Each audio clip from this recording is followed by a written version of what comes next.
Alright. Okay. Okay.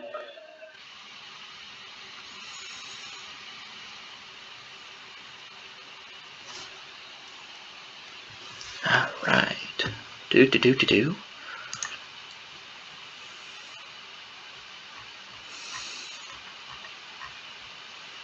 And get this all reworked.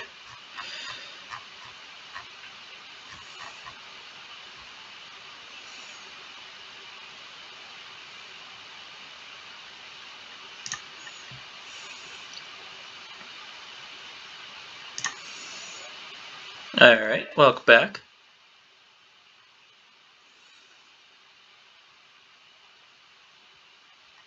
Okay. Alright then. So, get my session off. I will say it's a bit rusty. So if I do any rookie DM mistakes, apologies. So, last time, on Battle of Tannenberg, Pack Lord's character, and I will quickly look to see what his character was named real quick. I think it's, because it simply says Pack Lord. Nope, not that. Should be this one. No, it's this one. There he is. His character, a human. In the future, he's going to be a zombie who fights and dies at the Battle of Ozvik. I'm not even going to try and pronounce that correctly.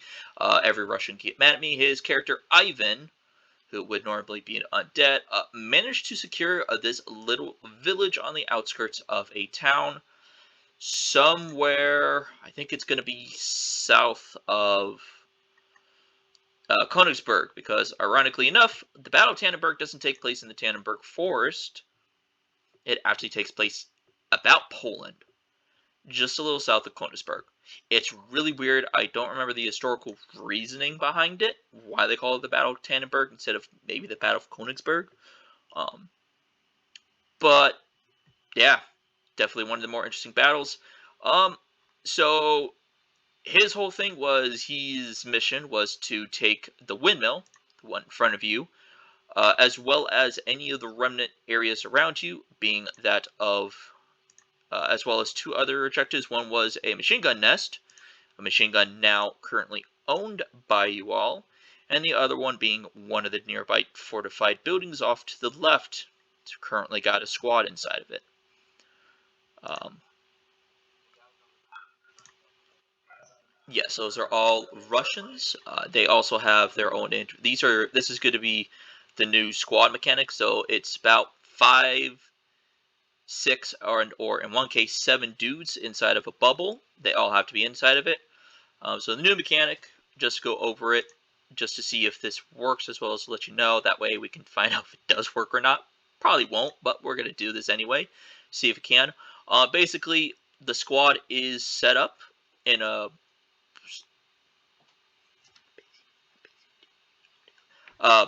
sorry, parent came in. So what you're looking at is each squad leader has a number of them. So the gray bar is your armor. For you, the gray bar is armor. The bar above that is your morale, and the red one is your health. Squads have a shared health mechanic. So for every man is a... Uh, typically, it will be 5 health points per man. But obviously, as you can tell, their hit points are actually about 2 right now across the board.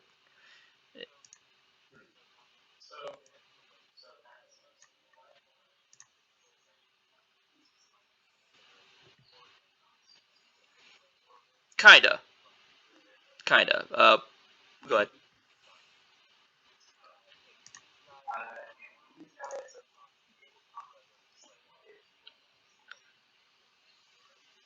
Pretty much. Pretty much. So the way the squad mechanics are going to work, they're going to work a little differently against you compared to that of how they work against one another. Um, the way I have it set up is the squads, when they fight one another, they basically shoot as many times as there are people inside of it, and the damage is done per man, but it's a bit different. So basically, instead of rolling 5 attacks for a group of 5. You roll 1 attack, and then you turn the damage into a 5d6 rather than a 15d6. That way, it kind of keeps things. So, like, if you drop one of these squads down to like 3 dudes, they're doing only about 3d6 damage if they hit. And if they shoot at you, it's only going to be 1 attack, and it only be actually. I think I should probably put it, type it in there, just so I don't forget. Go ahead. But basically, if they shoot at you, they're only going to do as much damage as a single rifle, because 5d6 damage in this game, I don't think you were with us before, it's about the same amount of damage as some grenades. Yeah, and those have been rebalanced because that was a ridiculous grenade as it was. But the fact that it basically took out an entire trench, it's pretty accurate, but at the same time, it's just too big. Go ahead. This. Go ahead.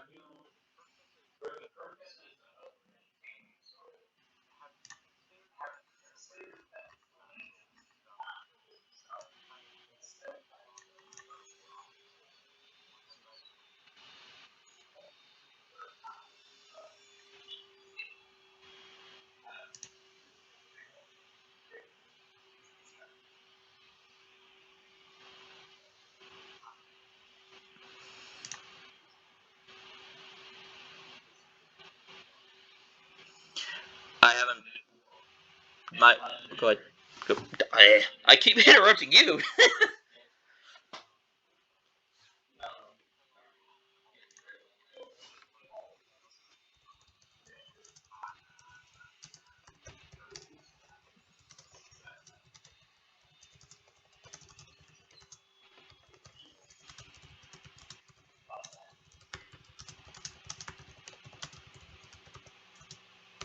I think the only reason why I'm not doing that is A, because I still have to figure out if this system's going to work as it stands, which is why we're testing it.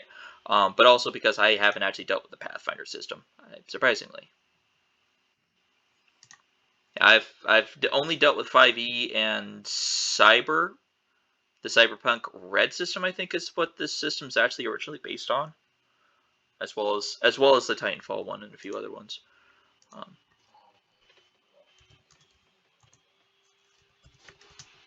yeah.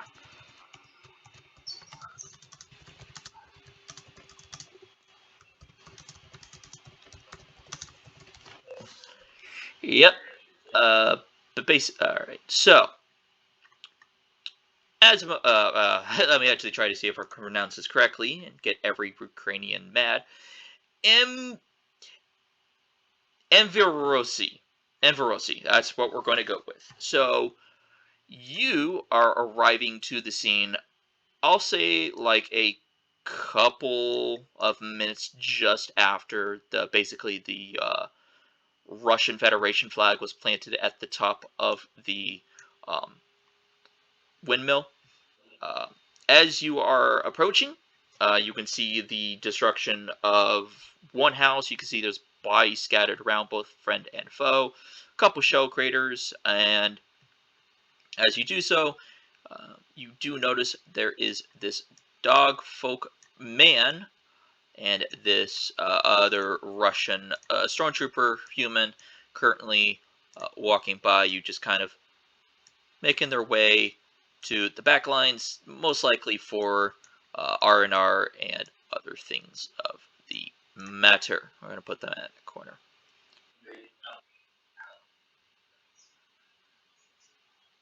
Yes, your section, which is a section from Ukraine, um, the whole unit itself is, as you can imagine, this so with the Russian Federation is an amalgamation of kind of like Ukrainians. Yeah, yeah, it's a lot. It's basically it's the Soviet Union before the Soviet Union was, if I remember my maps correctly. So you got Mongolians and a few other people kind of just tossed in there for a bit. But your section is a Centaur section, and you are its dedicated machine gunner. So you are definitely one of the more pricier people on that section, I will say, because historically, cavalry divisions in World War One were actually well armed with machine guns. There would be, for about 50 dudes and horses, there would be about 2 machine guns, whereas an average infantry unit of like 100 would only then have 2 machine guns. So you guys are you're definitely one of the few well armed people. Um, and as you are approaching, there is a lot of hustle and bustle because the Russians are currently trying to set up perimeter. They're trying to set up defenses because within about a few hours is when you guys expect the inevitable enemy counterattack to finally come. So you are kind of free to move about the map, just kind of slow, keep yourself kind of slow. That way I can keep track in case something pops up. So.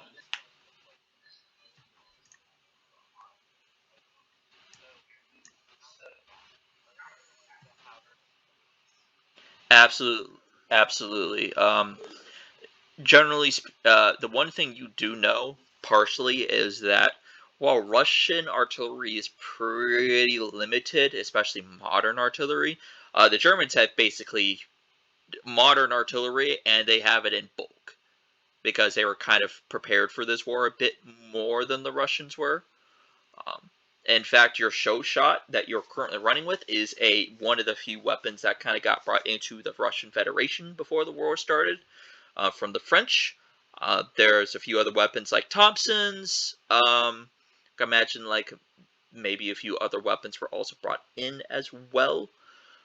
But mainly a lot of foreign weapons to try and bolster the ranks of the Russians with some actual modern equipment, with the exception of Maxims, because the Russians actually made the Maxim back in 1800s, and they have been using it since. So you guys have been stacked on heavy machine guns. You just haven't been stacked on light or other equipment. So it is the battle itself. You don't know how it's going at the moment, but you can assume that since you've taken this place, it's probably going pretty well. You know, you look around at the bodies of the Germans you go by at the time, and you know things. It seems like the Germans weren't really prepared to defend the place this well against what is basically a Russian battalion hitting them against what may have been just a platoon or company-sized element. Um, I will say, I'm going to give you a little bit of the command here. Even though your character is not the commander, you can kind of do a little bit of commanding, I'll say, without needing to do anything. Um,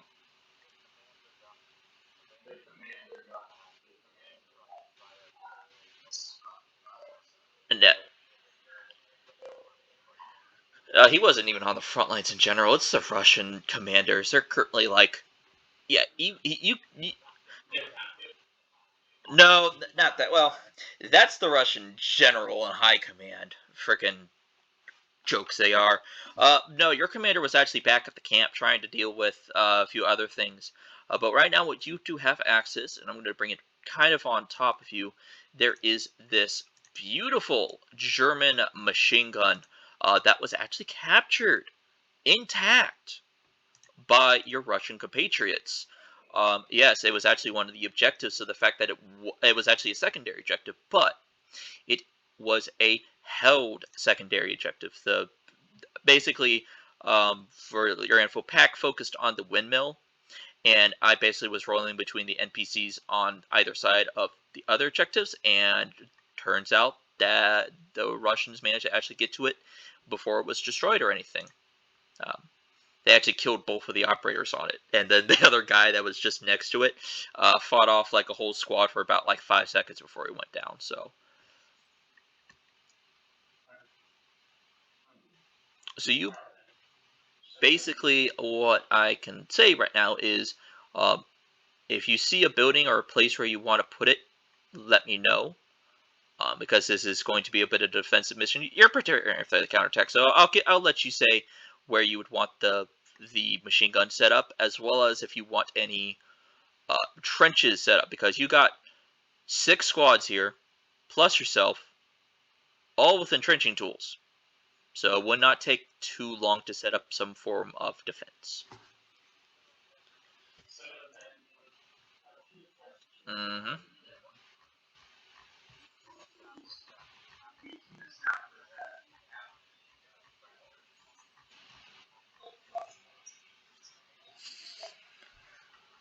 Actually, this is about deathcore. But anyway.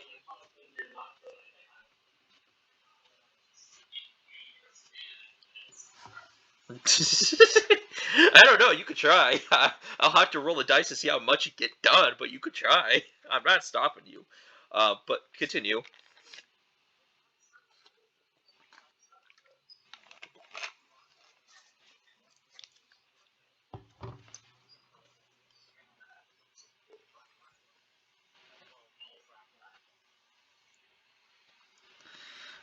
So. Oh, who was this? Seabus! Hello! Okay, I have to quickly introduce our other man real quick. Alright, Seabus, can you hear me? Because you're muted as far as I can see on the Discord. Unless that's you just trying to get your mic fixed. Let me bring up my iPad. Maybe I can see you talking in a text. Excuse me.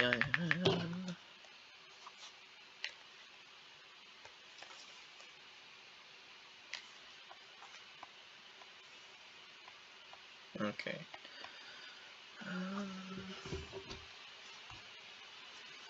Yeah, you still look like you're muted for me, Seabus, so I can't quite hear you yet. But if you're trying to get your thing dealt with, type in one shots to see if you can hear me, just so that I know you're here, because I know you have issues with your internet sometimes and whatnot.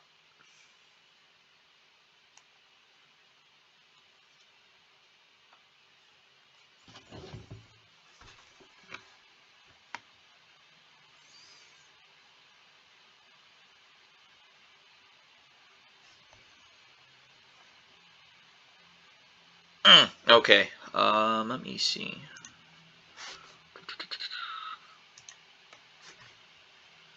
Let me bring it up then. I may have you use the one shots actual type channel where I put you then, rather than the. Oh, okay. You're in a restaurant. That's why. Okay. I can kind of do this. I can kind of do this. Okay. So, okay. Okay. So basically, just to kind of let you know, you can also type in DMs if you want to, if that's more available. You, when you're able to get loaded in, if you can. Basically, we just started, so you haven't missed anything whatsoever. Um, the Minx right now is currently taking stock of what's going on, because you just basically got here from base camp. You just got back to where all the battle and everything happened.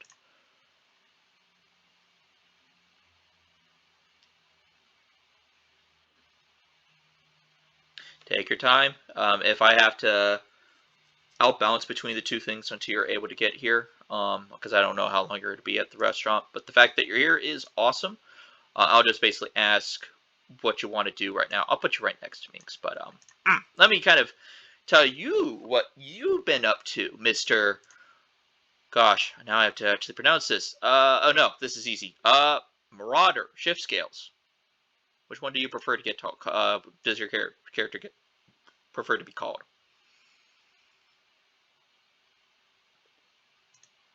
Marauder. Okay, so Marauder. So you and Minx's character, which is a Ukrainian horse folk, basically a centaur known as Amizverosi, yeah, Amizverosi, were basically marching yourself, walking through the woods, and managed to reach the little farm that Pack and his fellow conscripts managed to take last time. Um, you actually pass by his character as well as a dogfolk that's currently helping him limp off to the rear lines. Unless you want to provide some first aid to them real quick before you actually get to the mill. Because that is an option. You are playing as a medic. Yes, but he is a medic, Minx, and not only is he a medic, he's a machine gunning medic.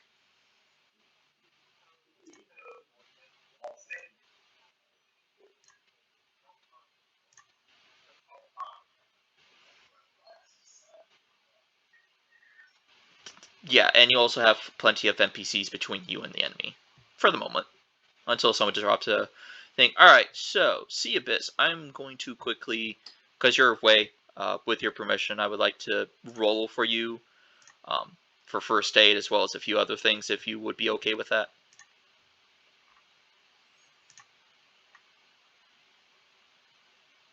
Just until you can get here. Once you're here, command of your character will go back to you. Gotcha, thank you. Alright, so...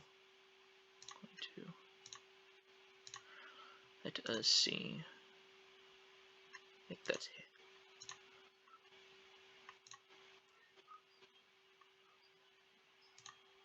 For this one, yeah, I tried to get Pack in here. He was unavailable. Tyler's brother's dead guards. His brother is currently brother is getting married apparently, and I think the other guy was unavailable as well. But honestly, considering this is defensive as well as this is one shot, I can't put this off for much longer because I know I'll forget about it. So I was like, you know what? I'll take 2 people over none. Because even technically speaking, Pack did this by himself. And whatnot. So let us see. So his first aid is going to be a d20 plus 3 plus 6. Okay. So we are going to 1d20 plus 9.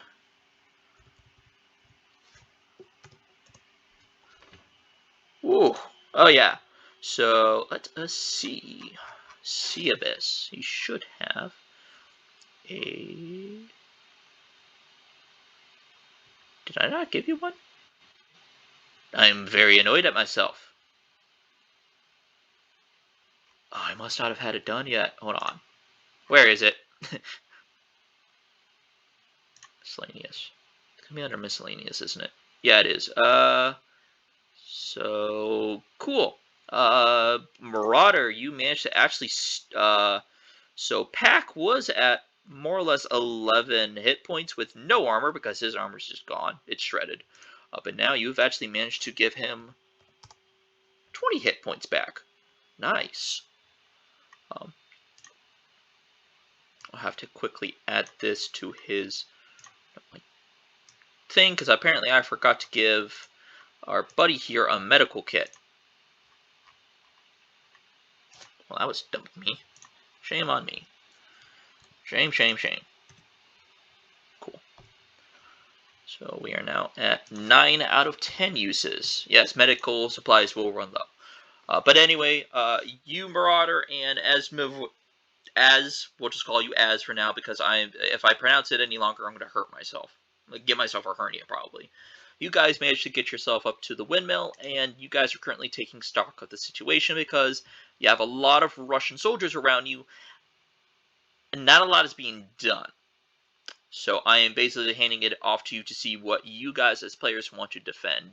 Probably in game this wouldn't happen as likely. An actual commander would tell you what to do. But for the moment, for one shot and just to see what you all come up with, kind of pretty much, yeah. So right now you guys have 2 buildings that are in perfect condition. One of them is reinforced, technically speaking. However, the reinforcing walls are facing the wrong way. You also have a perfectly fine German machine gun available. The MG08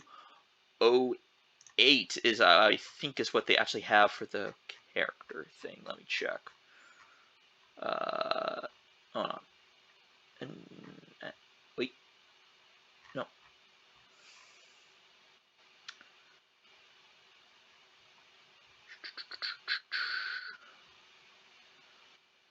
Yeah, it's the MG08. So it's a water-cooled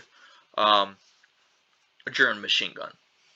If you've seen the movie that came out on Netflix, the claim dibs. Yes, the Russians have claimed this as rightful loot, war reparation loot on the battlefield to use. Yes, but basically, if you've seen the movie All Quiet on the Western Front, newest adaptation, the German main character and his friend take apart a MG08 in order to run it away to the next backline. So basically, when it gets brought to you guys, even though it's not actually, it might be modeled. Let me check. It is properly modeled. So there is the ammo magazine if you look at it close enough, and then there is a it looks like a box with a pipe attached to it. That is actually the water cooling. What's up?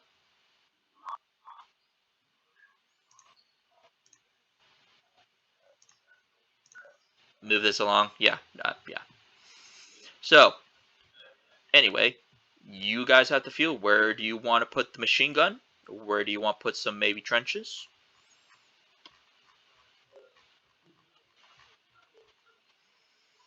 Mm-hmm.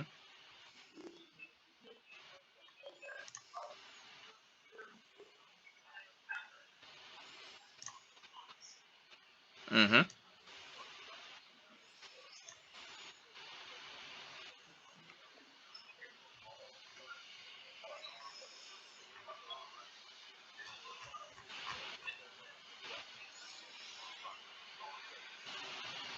Defenders. Yeah. Yes, you are correct.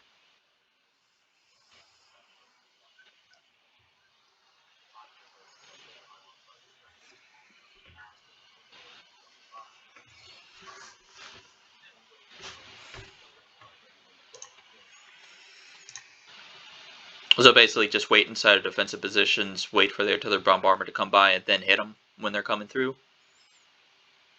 Okay.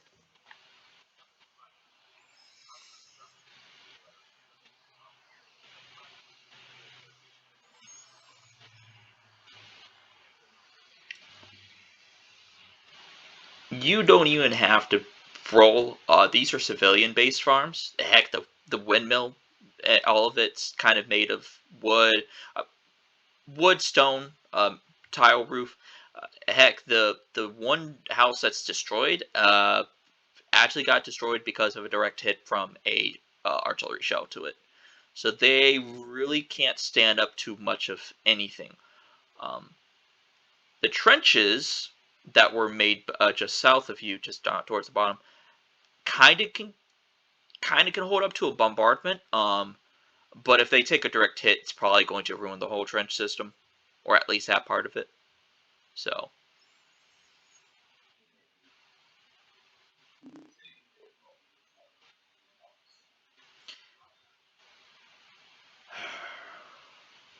I'm going to say the majority of it of the outside structure is made of stone.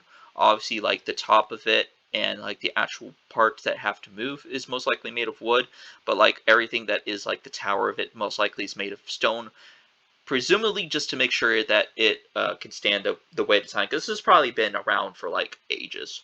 Maybe not since the medieval ages, but something pretty close.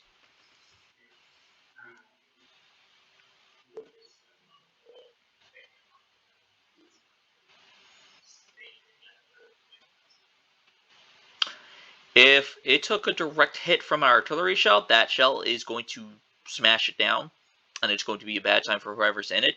If you're talking about anything close to it, but not actually a direct impact, it can probably take it. Because stone itself it's not going to have too much of an issue until it basically starts taking direct impacts, and even then, it might be able to shrug it off. Um, but that's a big myth.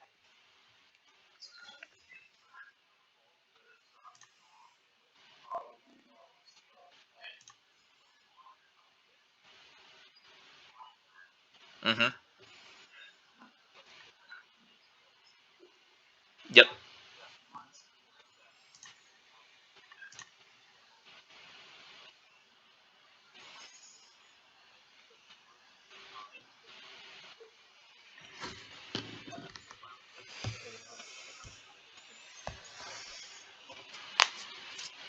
Just looking some things up.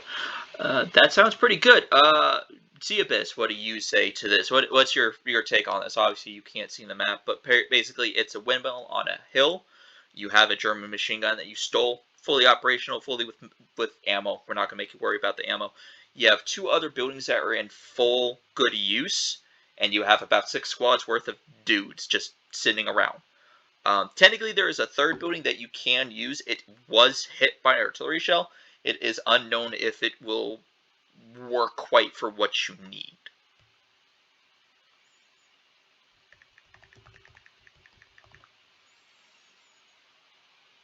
So I just want to see if you have anything to input if possible.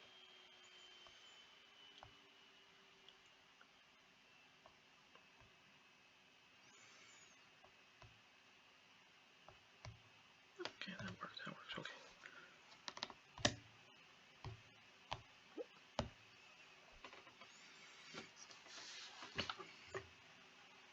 No, he's got to go real quick. I hope we probably back in a bit. Well,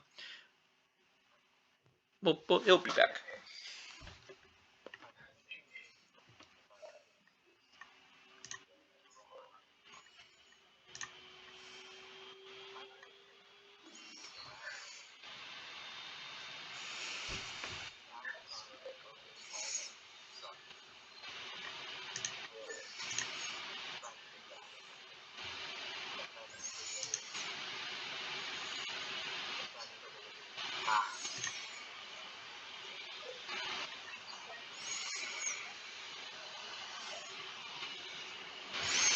To basically set up some trenches around the buildings, and then set up some comms trenches for you all to run through.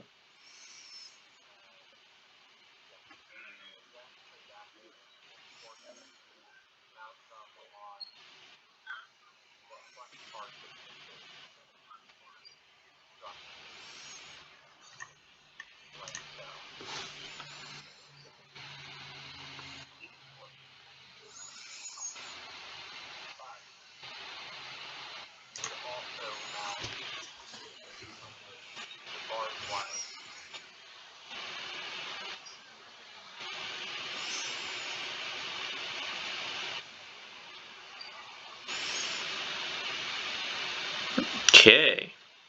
All right. So, let me go quick. Okay, I think we can do that. And obviously there would be second input, but we'll kind of go over it. If you will keep those open, I will place down in a moment.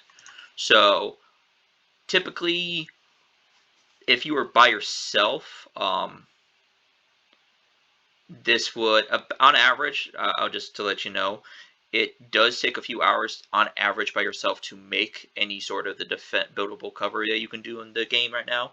But obviously, since you have so many available hands on you and they're just kind of sitting here twiddling their thumbs, this is probably going to take only a couple of, like an hour or two to fully complete, because it's really just taking what's already here, moving around in a few cases, and other cases it's digging up very basic trenches. So let me get to work. So I will also say, because you're a bit, you are a a centaur basically, your body is going to be bigger, so some of these trenches are going to, in turn, be bigger than they probably should have to be, but mostly because everyone's going to be assuming you may also be inside of the trenches with them, so they will be making some bigger trenches than probably necessary but needed for the thing. So let me see.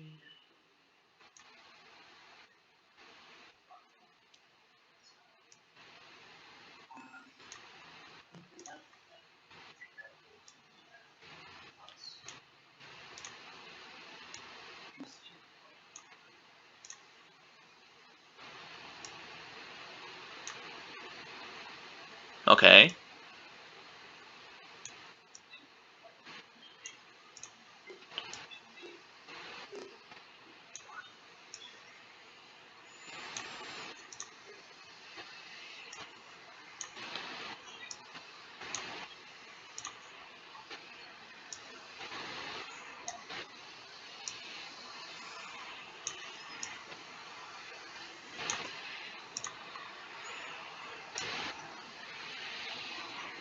So basically put like a covering or something over the trench?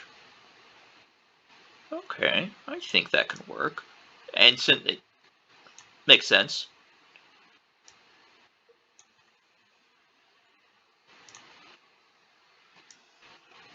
Mm-hmm. Yep.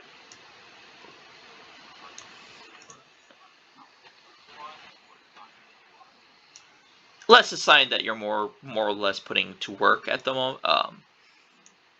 And mainly because right now, obviously, whoop, meant to hit that.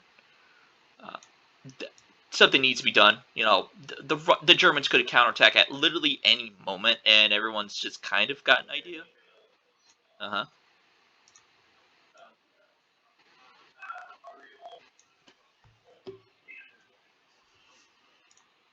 I'm afraid there is a lot of conscript spam, so to speak, in this day at the moment. Um, a lot of rifles, which is not bad because even with a lot of with as many as you have, anyone getting close is going to have a really rough day at just in general getting close because there are in one squad alone there's like 7 dudes, and that's a lot of rifle fire to be coming out of an area. Um, it's probably about like go ahead. I'm afraid all that they had as well would have been rifles, and even then, it's basically the same as yours at the moment.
Pretty smart. Unfortunately, Pack was basically he's the one of the 2 stormtroopers in your in the entire one-shot group at the moment, I think.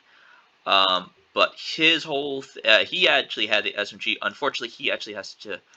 He's returning RTBing, returning to base at the moment to recuperate because he got shredded. So unfortunately, he cannot add his firepower to help. Um, Otherwise, he would.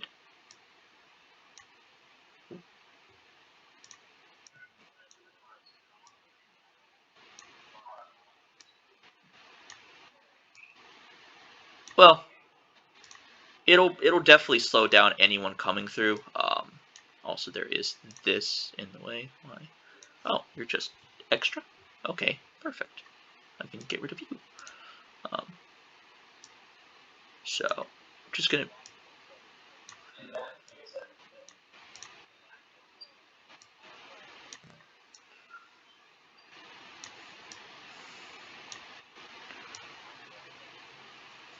There is a way. I don't know off the top of my head.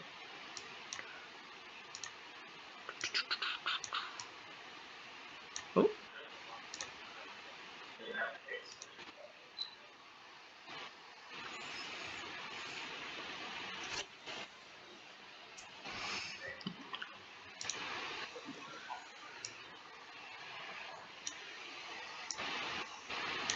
I would say because the one you had originally, the one you just deleted, actually was going to work because you had enough barbed wire to do it.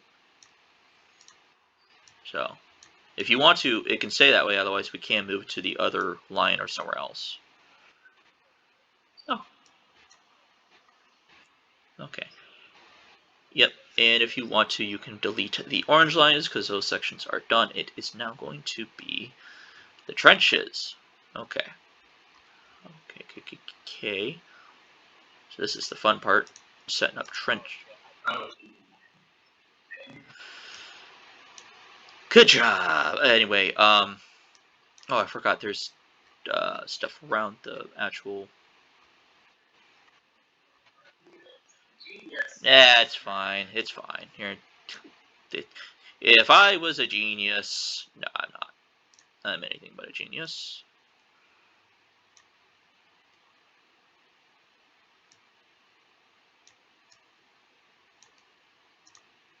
So just gonna do that. Do that. We're gonna kind of set something kind of basic up for the. I will get your man here in just a moment. 1 moment. So I do want to see if I can quickly get these trenches done. Because I have wasted a lot of time. My bad. My bad. I talk too much.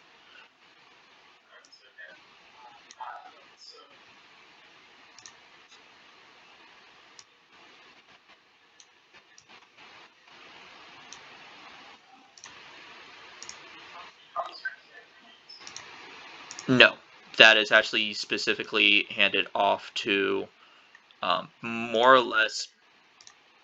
Oh, no. Yeah, what do you want to do? Those are handed off to stormtroopers because they'll have the training and whatnot for it. That's their whole shtick. Plus, also as conscripts, they just wouldn't have access to that sort of stuff typically.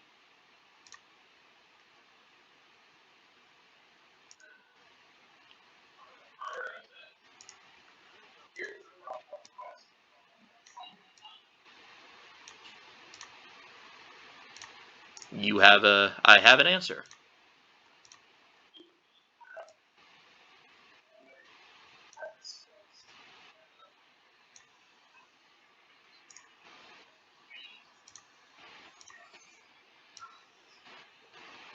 Bayonets, shovels, you name it, yeah.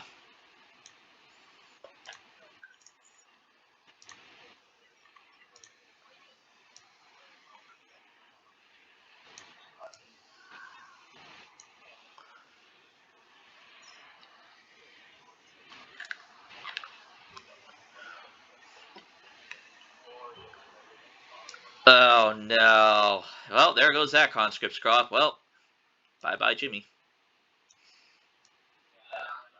I mean, to be fair, that is actually not bad of an idea. I can definitely see if you can. Well, you don't really have. Well, I didn't tell you to do anything with social, did I? No, I didn't. It'd be a base thing. Trying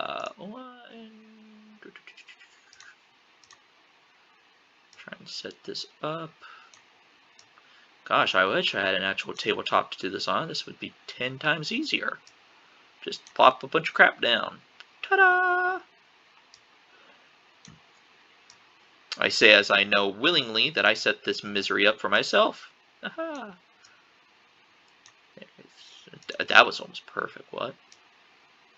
Okay, that'll work. Alright, alright, we only have a few more trenches left to do.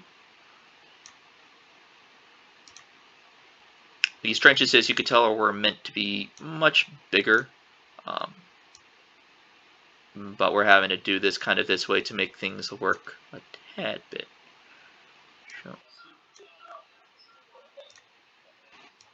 the show shots, yeah.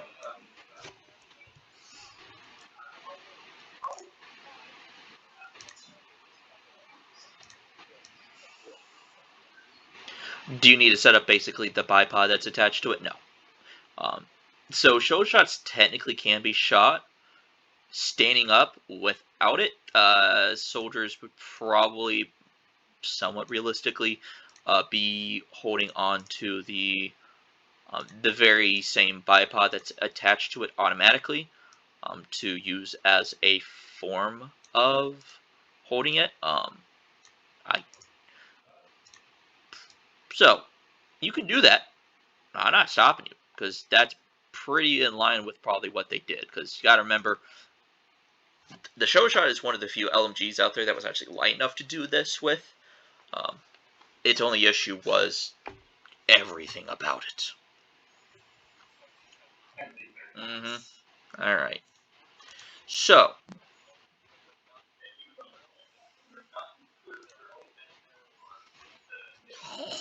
you know darn well the French aren't that dumb enough, even though they were pretty dumb.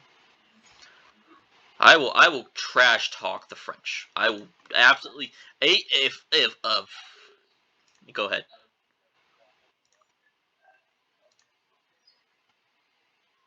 Oh, yes, I have. I'm aware now. All right, we are now going to bring in back your horse boy, looking extra big.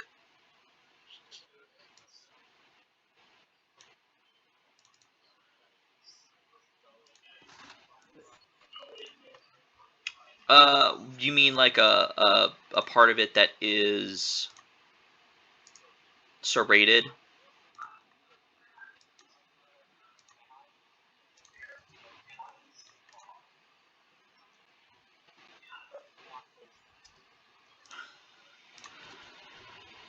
Uh, the thing is, even if they did, they wouldn't have enough of a saw blade to effectively work for that. Like, the saw blade could, like, typically speaking, a lot of modern day ones have it, but a lot of the ones from previous, meaning the ones at this time frame, would not actually have it.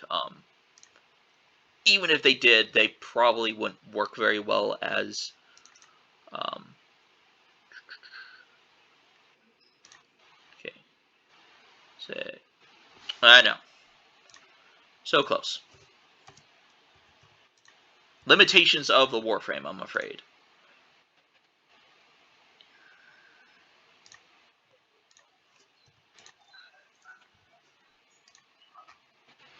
I'd say it's either shot to crap, or even if it did, if it's basically kind of useless at the moment. I'll just kind of put it nicely. Not really going to be effective for like armored combat if you want to fight a tank with it, and or anything else for that matter. Okay.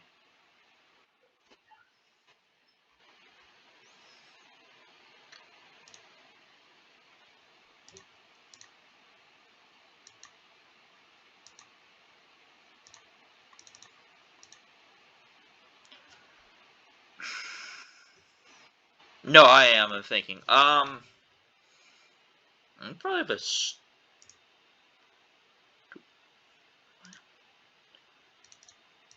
Oh, that's why. Okay, hold on.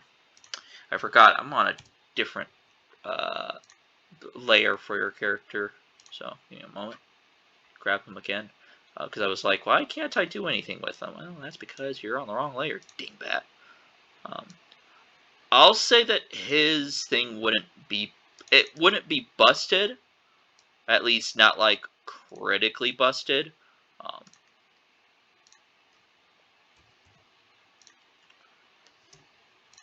so in theory, if you needed to like siphon it off or something, you could.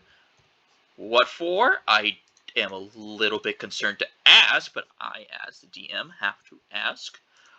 What for?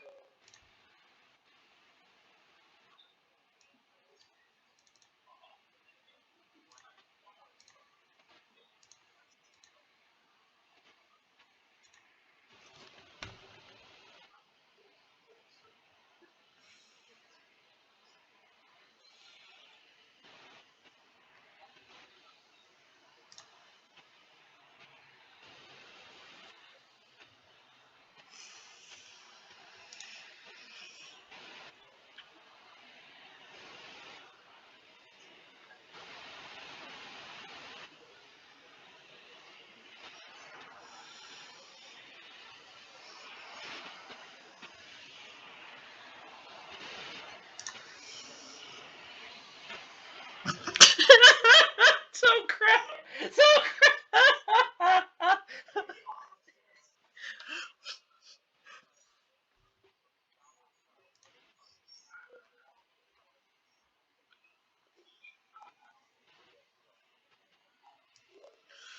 Oh, I need you to give me a. Oh gosh, where would this be under? Give me a. Give me a detect skill. Give me a detect skill check right now. Yeah. So it is D20 plus your intelligence, which is a 2, plus your detect skill, which is a 3. So it'll be a D20 plus 5. Let's see. Let's see. Could this work? Because basically, you're asking yourself, can you find enough gas? Can you find, is it in decent condition? And also, can you find everything else you need? Nah, you can. Okay, so the gas tank itself is not bad. It could be worse, and even though it might be a little leaky, you can kind of patch it up. There's a cap on it you can put on. Um, the problem is, I don't know your character if he has or not. I can imagine your character has, but no one else around here knows how to like basically dismantle a tractor, nor do you all have the tools for it. As well as it looks like the actual fuel on it is extremely low, so there wouldn't be enough fuel to make it combust. Because there has to be like basically no air in these things in order for something to happen. Um, so there's a few critical components missing at the moment to do so, sadly. It's a good idea. I like it. It's a good idea. But the critical components that is needed for it is currently lacking. Um, Unlike the fact that you basically turn this into a fortress place. Good lord, I actually need to. Oh boy. Oh boy. Something. I don't want to turn this into a deathcore game, but I'm going to turn it into a deathcore game.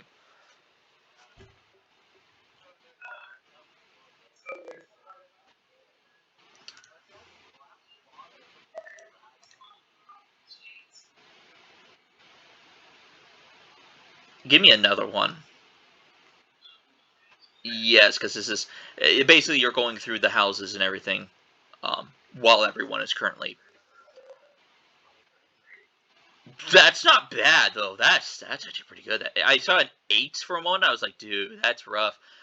You can find a couple glass bottles and a couple of like rags, with like some alcohol and whatnot. Most likely some. I won't say well, maybe some vodka. You're Poland. They have something close enough. They probably have some potato whiskey. Yeah, flammable enough.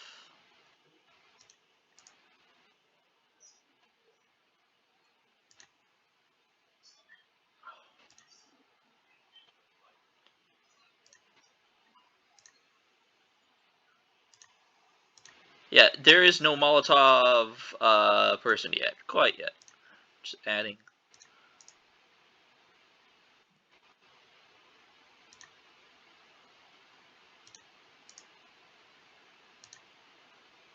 We may, just for the time's sake, we might actually kind of do the everyone's on a single turn thing just for tonight, just to see how that works.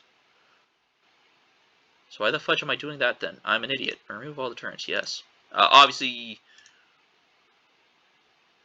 yeah, no, we'll just keep it on. Everyone, we'll just have one of you two roll it. So, make a few skills. Let me see.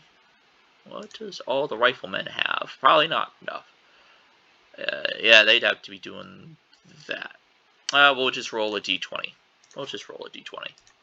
Because I don't have the prerequisite one-shot done to start unlocking all the weapons tech stuff, which is under technology, which is basically when you start unlocking vehicles. Let's just see if they're able to do anything on their own. If the thing will pop up. Hello?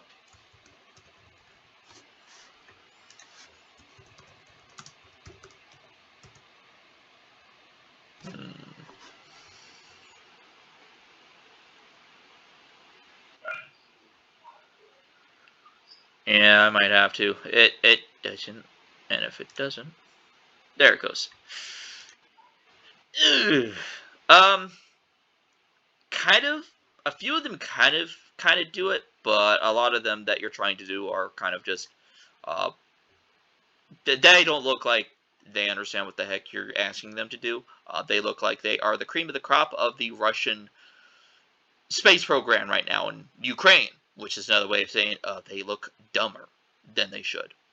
Um, so it looks like not enough is done to make actual pre Molotov cocktails.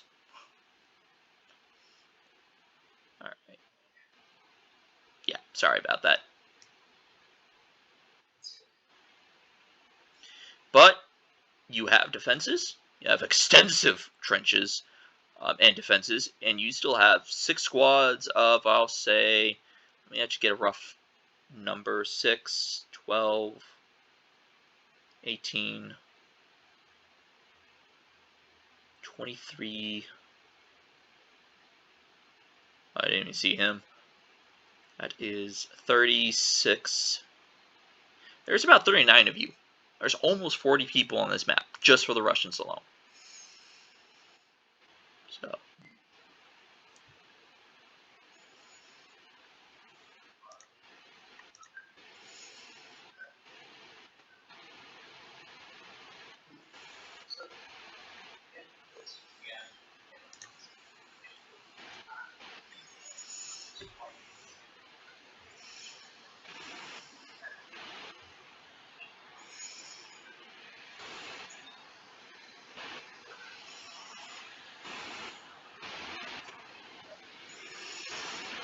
I usually only put about, interestingly enough, I only put about 1 squad worth because there's probably only about enough windows or mate entrances to put a squad in each. You could probably fit, if you want to, I can give you the option to fit more than 1 squad in, but I will also, since you've mentioned it, also remind you that if an artillery shell hits those buildings, the buildings are not meant for artillery shells, and anyone inside those buildings are going to have a really nasty day, especially if there are more of them inside of it, which will mean you could potentially wipe out a whole squad or 2 with just 1 shell. Probably won't happen, but if it does happen, it's going to be a bad day for someone.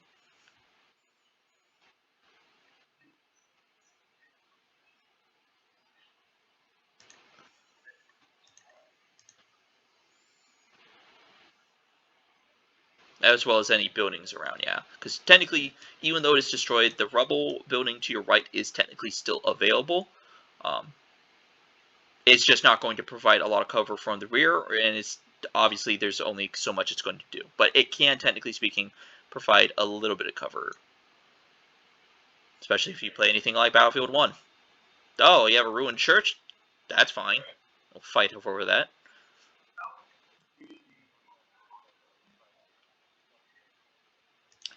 I'm afraid not. The few trees that you see are up on the top left there. There's a few stumps around, either because they got them cleared or something, and the shell craters kind of tell you that none of them landed close enough to any of them to actually knock down the trees.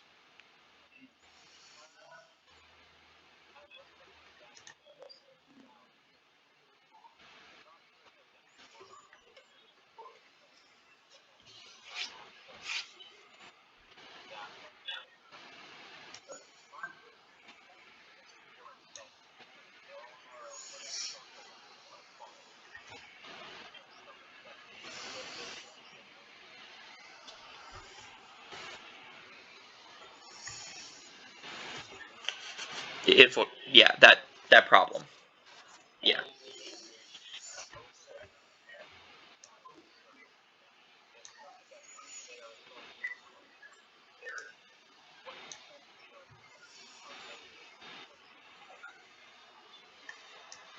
The actual building. Okay.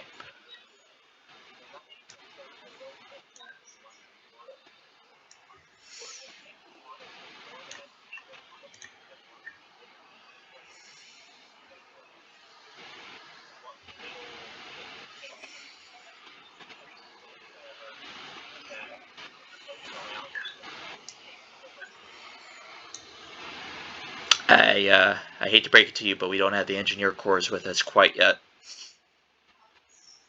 I know. I know.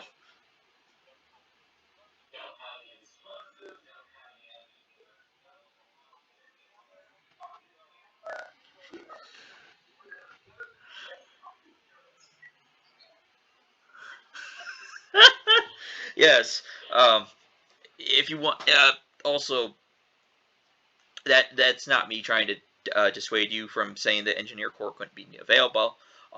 But I will say that Tannenberg was pretty rough for the the Russians because they just didn't have enough.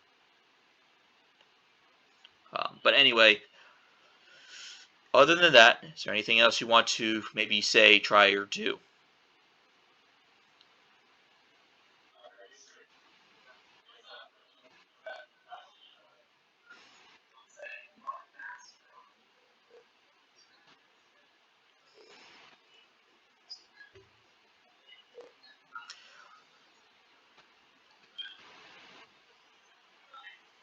Well, ironically enough, this is actually pretty close to what would happen in World War One, which is if you have a defensive position around buildings on a hill and everything, they just do this. Like a new game came out called the Western Front, um, and you can make trenches and basically what you've done here is actually a pretty good trench line because not only do you have trenches, but you also have technically what are known as comm trenches, which is the trenches running between them that allow you to run from one to the other. Now, I will say this: a lot of people in that game will sometimes not use comm trenches because they're like, "Oh, my guys can't shoot the guys in the comm trenches," even though realistically they would. There would be some resistance to you moving through the comm trenches. But I just find that limiting simply because of the game. Uh, but what you've done here, tactically, mm, beautiful. Um, I'll explain a little bit more later, probably at the end of the whole thing. But I was asking it as a question because do want to keep this moving forward. I know I talk a lot, but I also still want to keep this moving forward so you're not up. So that the rest of us on CST time aren't up here to the crack of dawn. Um,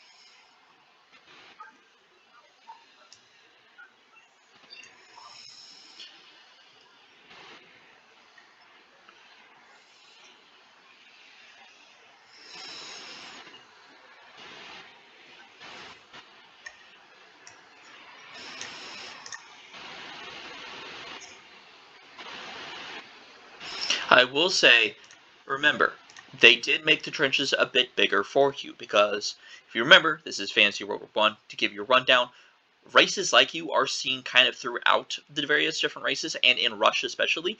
There are the Cossack and just in general other Centaur-based units that do run around, uh, primarily as skirmishing units, but it's not uncommon or unheard of to see, especially in your case, someone just inside the trenches, which is why some of the trenches, I'll have to make them potentially a little bit bigger, but some of the trenches have been made for to accommodate your size as best as possible. I'm not saying you're going to be in able to do a 360 arc.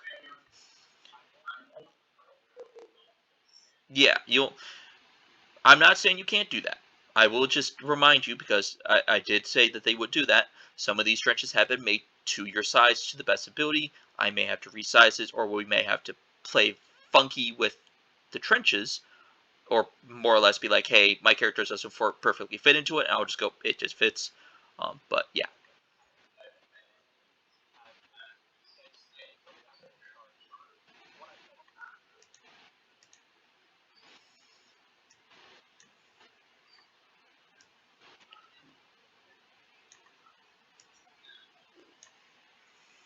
Yep, I'm just going to start setting up some troops for you preemptively. You do that, and I get to plan your demise. Alright, so, DM to the people who is watching this. I am doing this live as I move things around. Um, Plan here is they have 10 turns.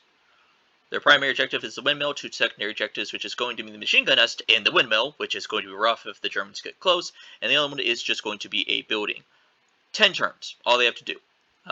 There's going to be 10 soldiers every 30 turns. This may need to be upped a few times, but yeah, mainly just to keep things kind of interesting, or pretty realistic. We may bump it up to a few more twos before then. So, Let us see. Also, real quick, I know, shameless shout out, real quick. If you enjoy the video, please hit the like button and comment below. Especially given the fact that I want to see what other people IRL think of this kind of World War I fantasy, because obviously we're not using World War I fantasy tokens. We are just using whatever the fudge I have on hand at the moment, because I don't exactly have the possible ability at the moment to make these tokens on my own, because I am a scrub like that. Alright, they're all the way over there.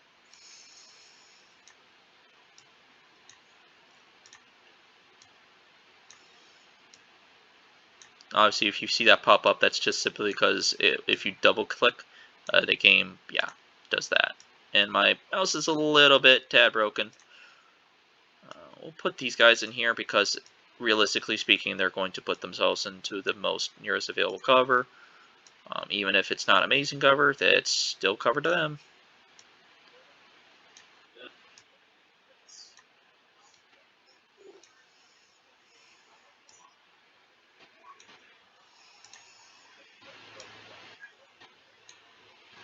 No, you want a wave? You want a boss? Okay. Just throws a tank at you before you even had the chance to fight it. Okay. No, not gonna do that to you. It's ridiculous. Um, but don't worry, I have something. I have something up the sleeves, partially. I have set up all of the guys to the best of abilities. If you want any of them to be moved or changed, let me know. Just like roughly speak which color to wear on the map, and we'll go from there.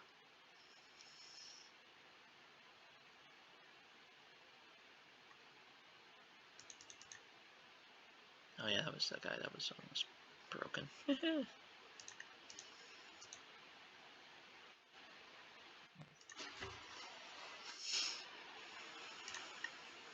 And if Sea Abyss comes in here, it's going to be even better because you're going to have a medic with an LMG just run around with, which I think he may be on his way home. But obviously we'll be playing this without them, whichever the case is.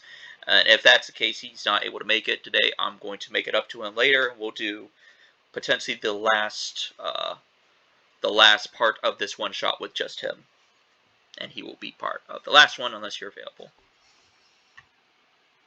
I will say you don't have to mark the buildings or anything, because I will be marking your defensive positions based on certain criteria from the actual one-shot that I set up, because there is going to be specific things for the objectives, so you don't have to worry about Alpha Butter or Charlie here.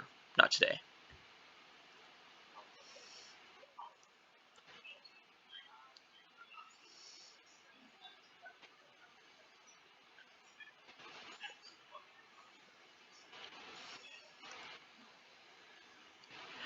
Kinda. The squads will kind of at the defensive point. I will tell you, will kind of operate and act on their own. However, you can't influence their decisions without a social skill. Just kind of be like, hey, can you guys move over to here, there, or whatever. But other than that, defensively, wherever they get placed is kind of where they're going to be probably for the whole thing. I did put one squad over by Omega. You can change that as well as any squad here. Just tell me which.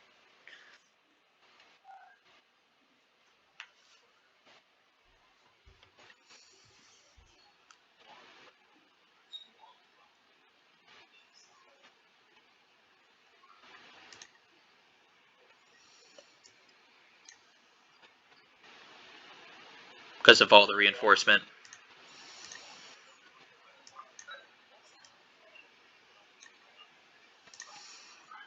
Okay, I'll just quickly move these guys back. Okay.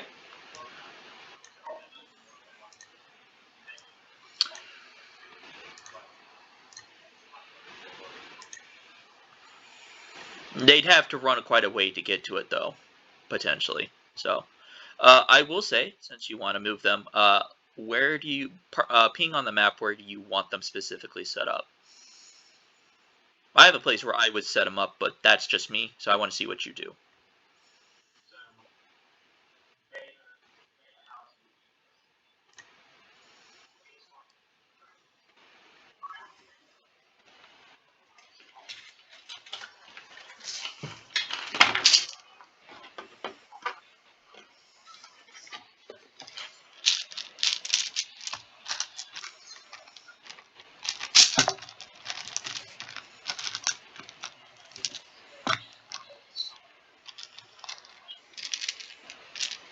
Okay, so you want the squad that's in Delta actually out of Delta and in the okay. Sorry.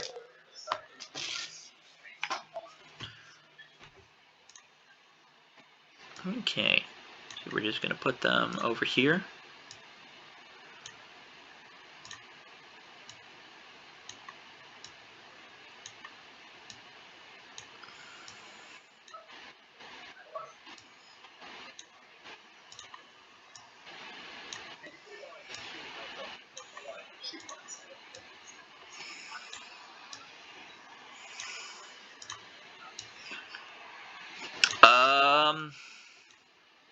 Gosh, when did the flamethrower? I'm just curious now.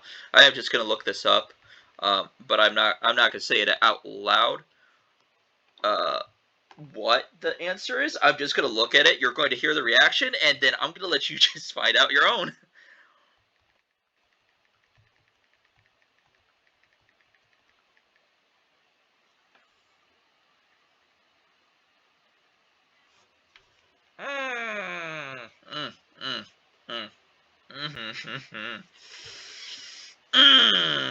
Okay, that's not surprising. I mean, that is a little surprising.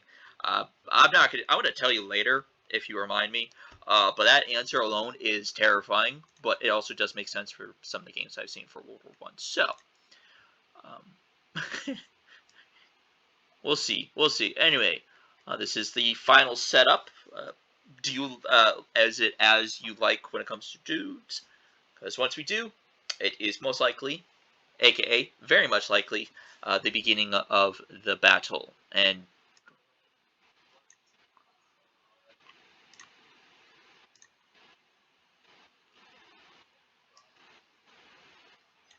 oh, okay.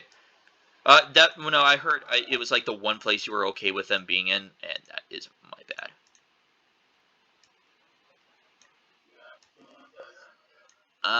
Okay. Oh, that squad. Okay. On the off chance. By the way, you do have a named character here. He is not. He is an NPC character, much like Marauder is going to be until he's here. He's known as Boris. Boris the Bear. He is over by Bravo. He's a little hurt. He's not part of any squad, though, but he's just kind of like... He's an actual named unit, so in theory he can do a bit more.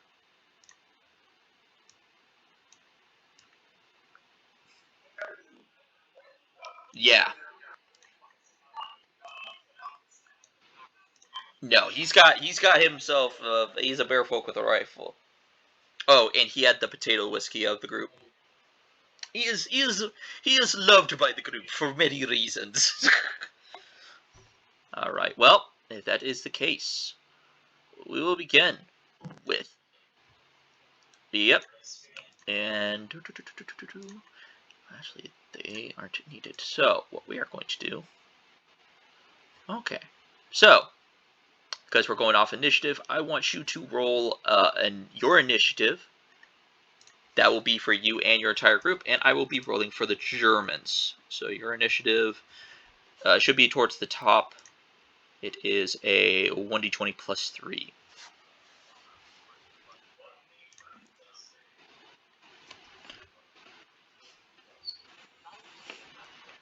That is pretty good. Okay, now I just think my thing's borked.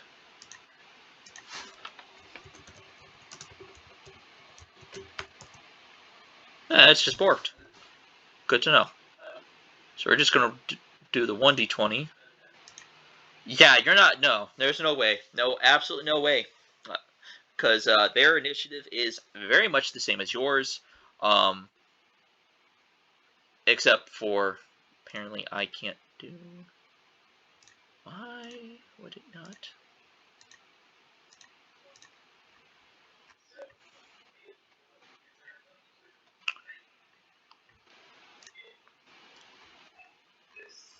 Let me look. Up. Turns.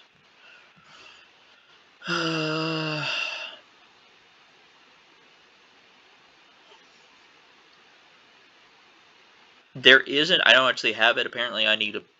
I know what I forgot to give. freaking dingbat I am.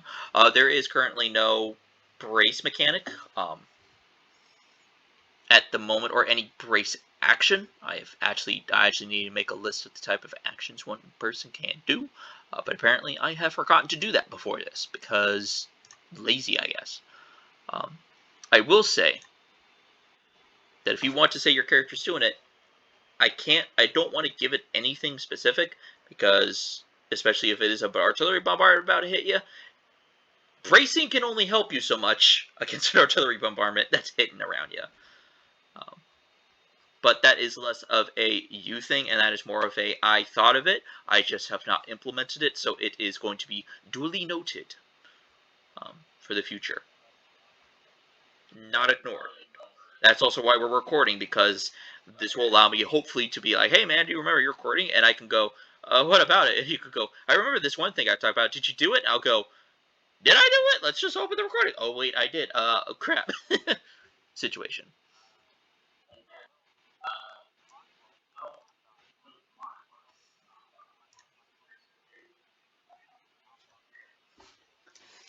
Don't knock on wood, because otherwise I might just potentially do it. No, I won't. Not intentionally. I mean that in the most serious way possible. There, as well as one over. I'm actually having to pull out dice right now. Why? I have a plan. I have a reason. It's a bad reason. For you, but not for me. Alright, so. Speaking of artillery barrage, you're right. The first thing that comes flying, you can hear in the distance, it sounds like a low thunder. But the problem is thunder is typically not rapid, so to speak. I mean, it can be, but it's not rapid. This is not thunder. Go ahead. Yeah, no, you can hear in the distance. You hear the sounds of artillery being fired en masse off in the distance. I will say that the entire battle so far has been you can hear artillery off in the distance. You can hear the shots. You can hear potentially shouting off the distance. You don't know what's going on. You're dealt with your current thing. Also, I didn't say hi to him, but I did see Visha. Yeah, I saw him. So, let's see. Alpha.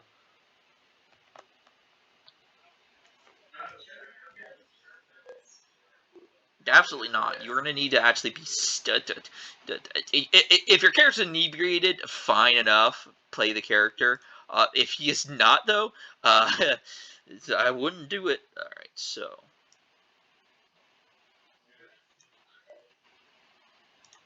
this is the first shell, and we are going to use. There's the first shell hitting. You'll put a.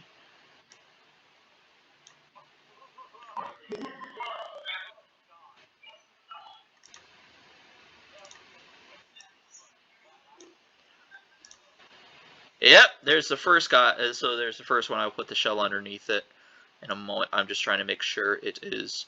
So there is some animated ones. I know. I bought this pack off of someone on Roll20. It is God tier. So now we are going to do Bravo. Oh boy.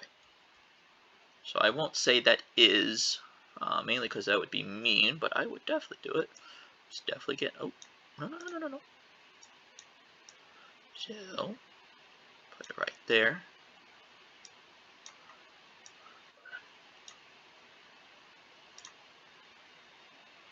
Hit the second one.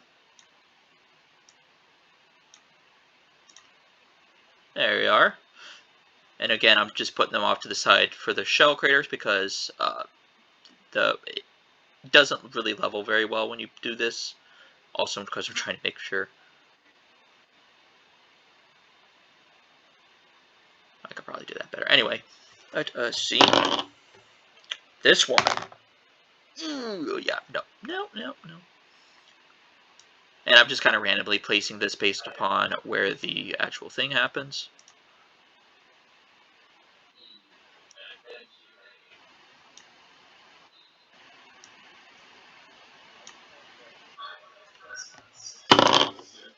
Yeah, this is random. Absolutely, I have 70 20s based upon the locations we have, as well as just general areas these could land in, and I'm just kind of rolling these at random.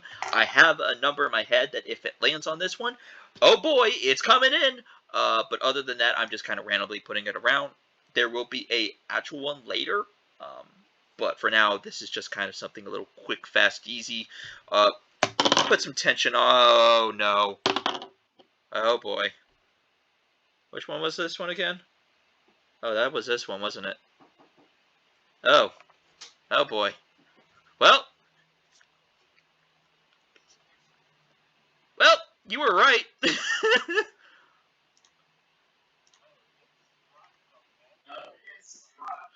Yep.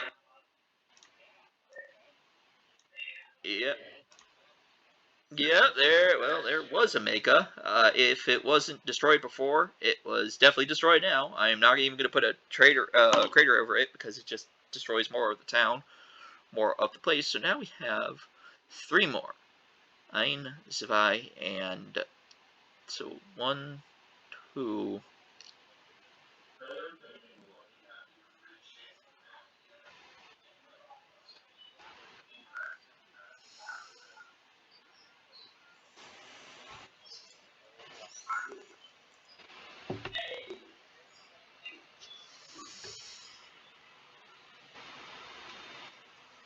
Or like a subgrid con.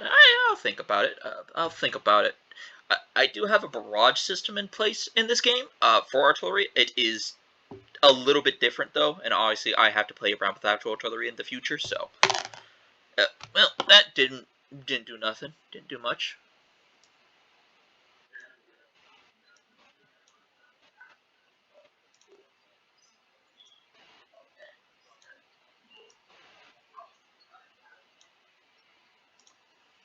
Yeah, there is actual games out there with artillery mechanics that are much better than my own. We are just kind of doing this fast, loose, and possible for tension alone. That's definitely not what you want to see, but that is also very close because that one is. So this one is very close. You practically feel this one shake your teeth out of your skull. But this one is a bit smaller, so it is definitely not a bigger caliber gun that hits just about like 5 feet from the first trench in front of you. And the last one, definitely no. So, and there is now there with a second one. All right, so for like several minutes, there is a bombardment that just erupts all around you. Just put that off to the side. Before it is finally all replaced by a unnerving calm as the bombardment finishes. There it is.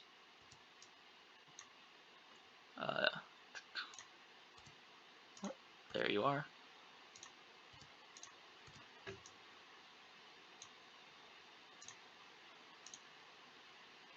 Do that there, and there should be boom. I'm looking for the explode. Oh, there it is.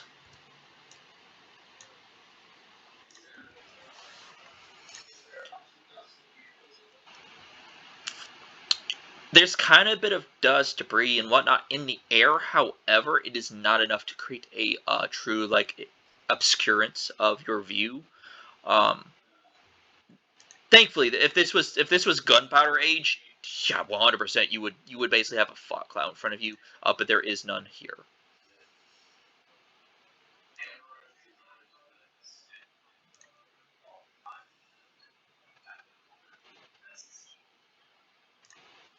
All right, so that's for the purple guys over at Alpha to get into their place. The Bravo squad to get into theirs.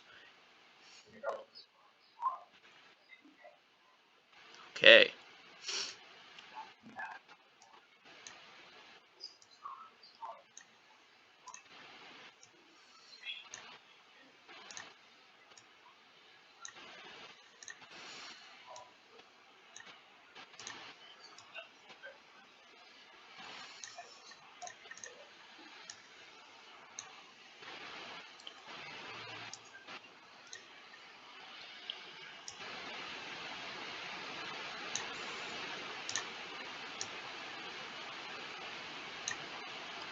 Alright, give me 1 second, because some of that I caught, some of that I am trying to move guys around, so it's a little harder to do.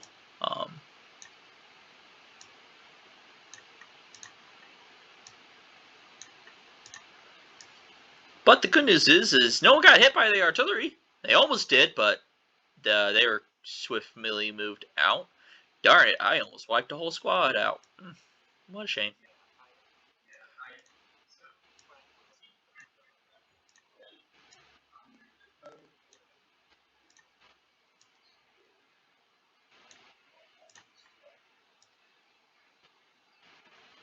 So if it wouldn't have been original hit values, I would have still done this even regardless, like, because there's nothing, I don't think I have a system set up for artillery quite yet.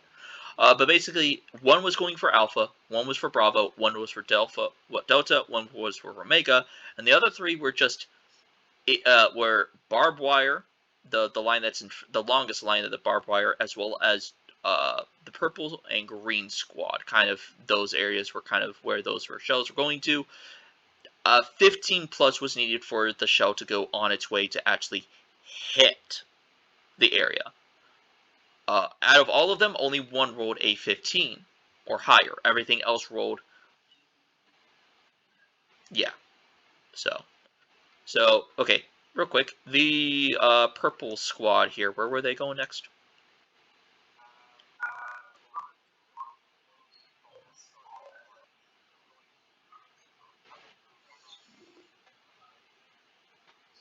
So where Marauder is and whatnot.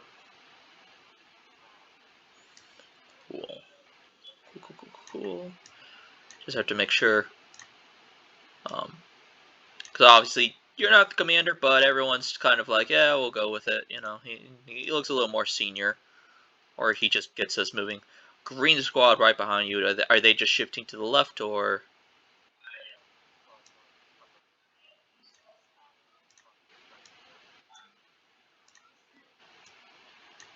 Roll 20. I don't want to open up to them like their characters. I know that they can be, but I don't want to because that's not what they're used for. Ah! If you double click your character, it brings up like a stat thing and whatnot. That's all. Keeps doing that for all of them. And yellow squad. That was originally for Omega that I had put them. Not because I had tried to kill them, but actually because realistically they'd go for any cover near to them. But where do they get put? Right where they are, or? Okay. Gotcha. Gotcha.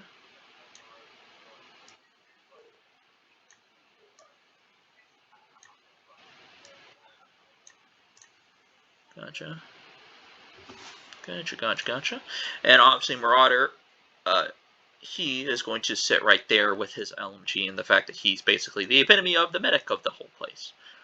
Alright, so with all that done, I can now actually put away this, and we can actually finally focus on this. Oh boy. Just got a quick send him.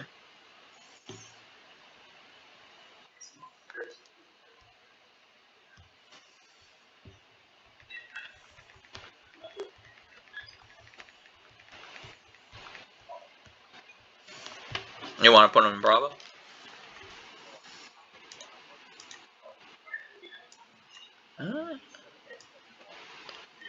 Or something close to it. Alright, now the fun part. The fun part which you are not prepared for, or maybe were prepared for. So, do that.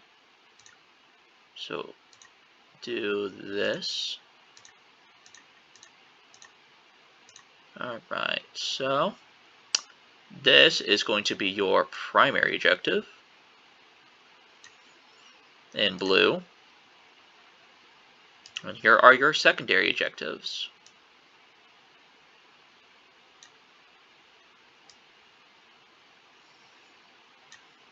Alright, there's your defense.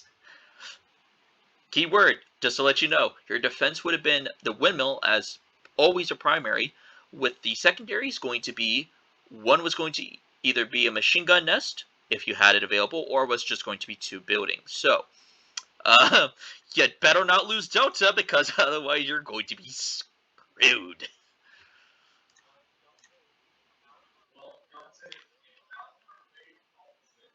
Yeah, you have a bit of what is known as a capsule doctrine kind of going on here.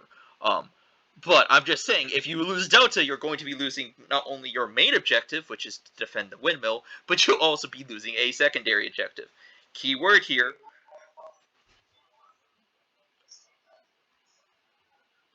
I mean, if you have enough, you could try and retake it. I'm just mentioning it because there is more or less a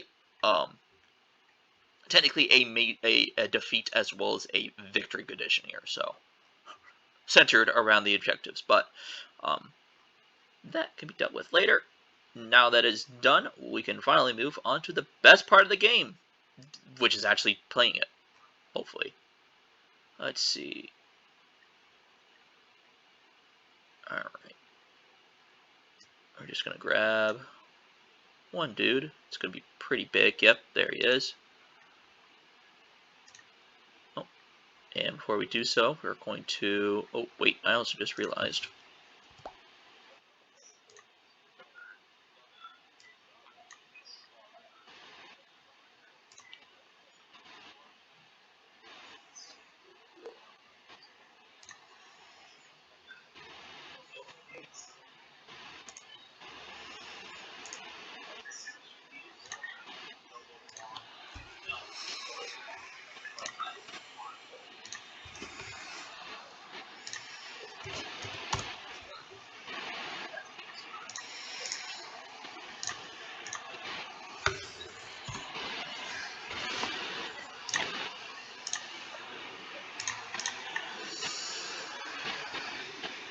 Well, in a way, you kind of have to handle it in certain ways. Copy. All right, so, boom, boom. Kind of have to handle it in certain ways because remember, I don't DM on a regular enough basis, sadly, for this, which is on me. Do I actually have a number on here? I probably do.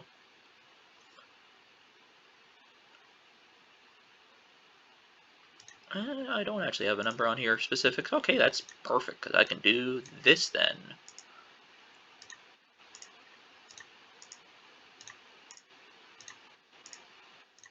Alright. And do I want to add more? Now we'll have this, so we have 5,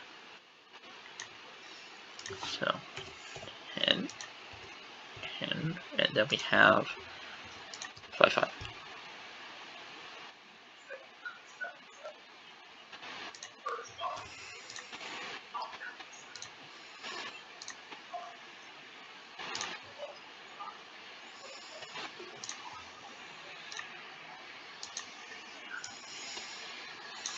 I will say the machine gun, I am interrupting you. Yeah, go ahead.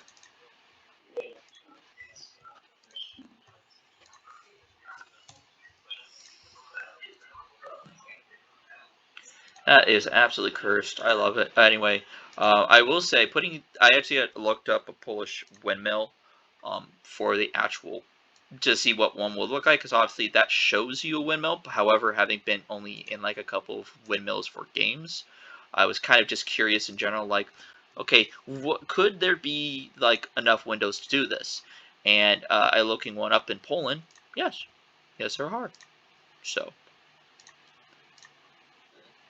So I was basically looking up like the probability you could do that, and it turns out you very much can. And I didn't want to limit you if I didn't have to. Basically, I was basically like, all right, we're just gonna play this kind of interesting, just to see kind of how it works. Hmm? Yeah.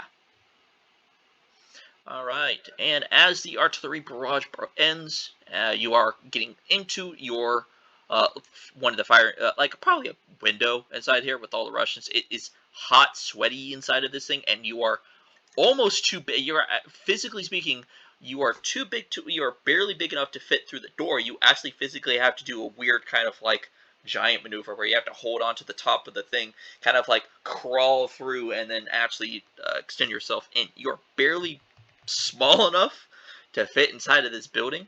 It was meant for people. It was definitely not expecting centaur, basically.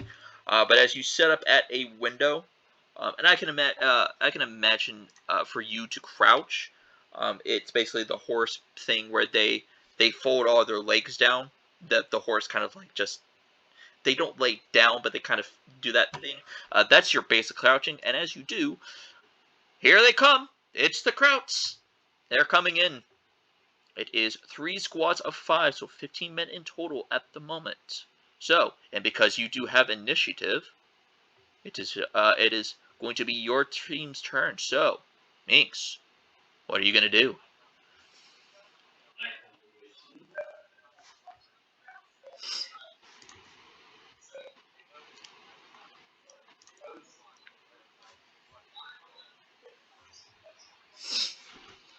Yes, if you look at your, I should be. Yes, so if you look at your show shot on your sheet, it will have a special rule. 2 of them. The first one that I will mention real quick, just so you're aware, you have an open magazine, so your weapon in this will jam. Unlike previous times where I played this, they didn't jam.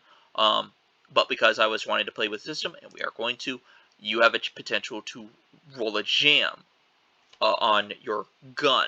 And instead of just a unmodified 1 on a d20, you now have a chance to roll it on a 2 or a 1 on an unmodified 20. So basically that means when you roll a 1d20, just ignore the modifier. If you roll a 1 at any time, your weapon jams, and we have to roll to see what it jams with. Which could get interesting because one of the Germans on this, Germans as well as a Russian in this one shot, actually had their weapons blow up. So they were running around with basically a bayonet, so it was beautiful. But the second special rule is suppression. You can take an action to spray down an area with fire, losing all the current magazine ammo, but forcing every enemy in their cone to take a resolve check or be pinned for a turn, unable to move.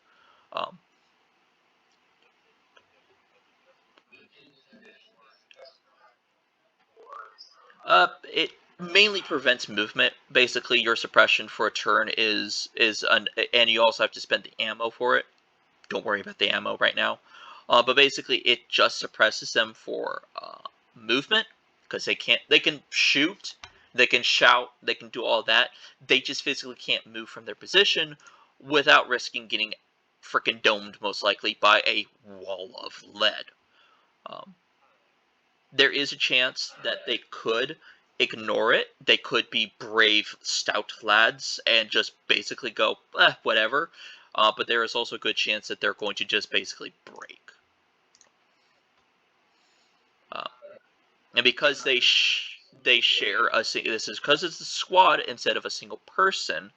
If you suppress one, you suppress the whole squad. That is. Go ahead. Go. I'm back.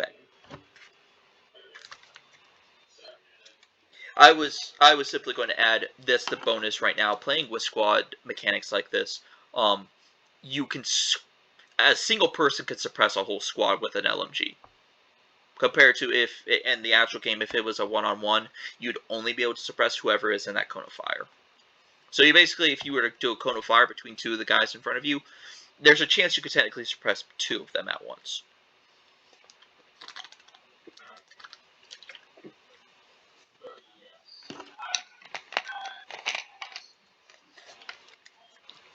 Unlucky buggers.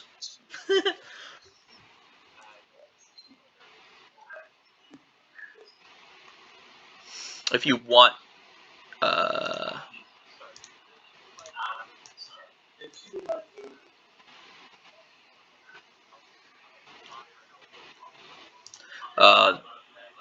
the 2 enemy teams in front of you.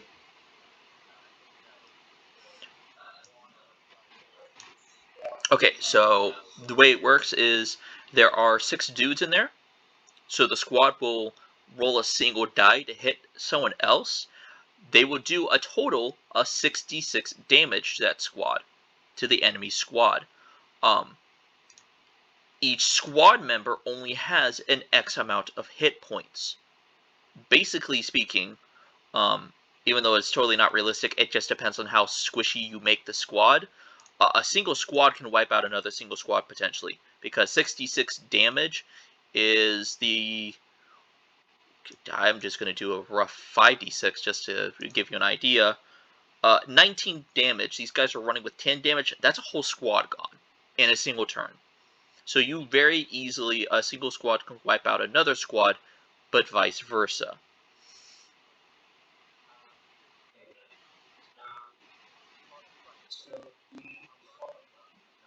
No, these guys have just come onto the table. They have just basically been deployed. I'm going to just flavor text. You can't see it off screen. There is a tree line ahead of you, not too far away. The previous Russian German defenders that actually managed to survive ducked through it to get to their side. You don't know how far away the enemy positions are from where you're at. You just know somewhere in that direction. But basically, they are more or less running from the tree line towards your position in a very frantic charge. But welcome to World War I. It's frantic.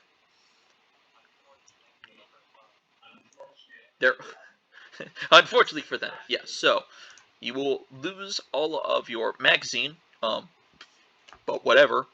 So roll a attack to hit, and then regardless if it hits or not, I'm going to just... I'm also trying to see if I can roll. Circle, draw shape. I don't want to draw shape. I want to... Jeez. Yeah.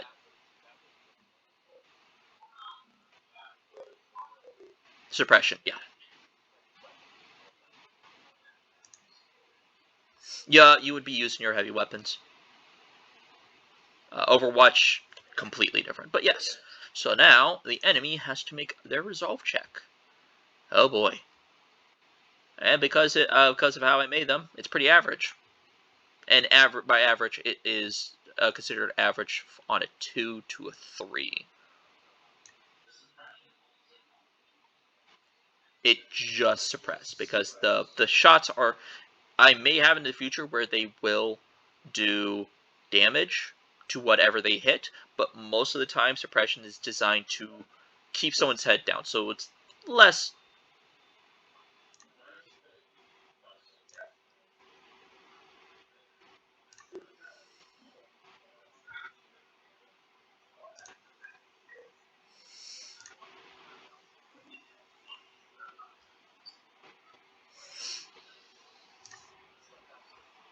Yeah. And obviously this is testing. We're currently just testing certain mechanics out here. It's defense, or it's missions as well as squads. So, alright, so these guys, I'm going to put that over here. Hopefully that stays out of the way.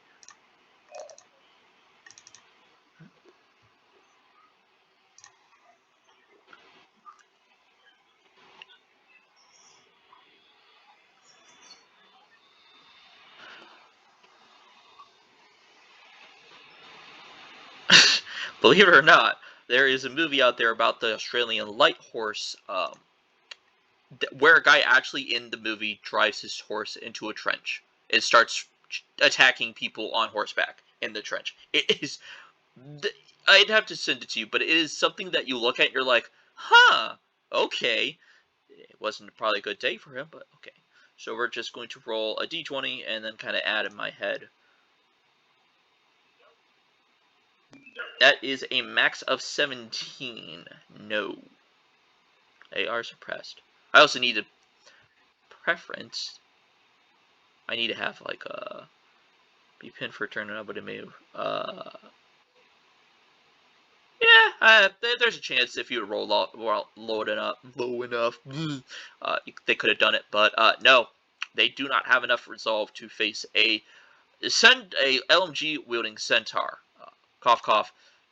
Need to do more stuff for these rules. So, but they are now suppressed. So we are going to add onto him. Let us see. Do they have a nice one? Do they have something nice? We can use this. Oh, that doesn't show very much. But now they need a different...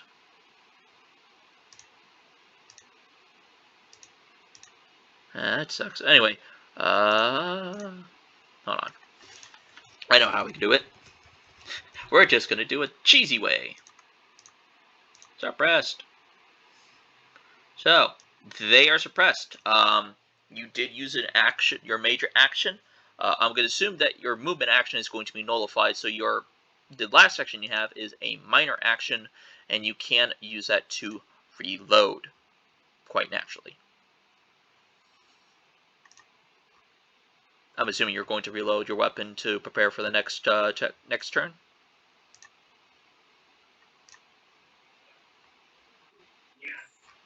Gotcha. All right, so you reload, and because you didn't roll a 1, don't have to worry about James this time. Oh boy, I can't wait for when you roll a 1 or a 2. That's gonna be fun. Mainly because I want to see what you roll. All right, so next we are going to have is our buddy, the other LMG. Marauder. He does have line of sight on this squad. I'm gonna move this around.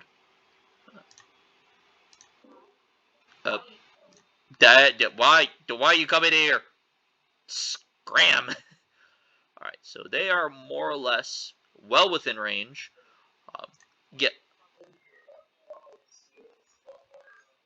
They don't understand. Well, they would understand if China had been in the war.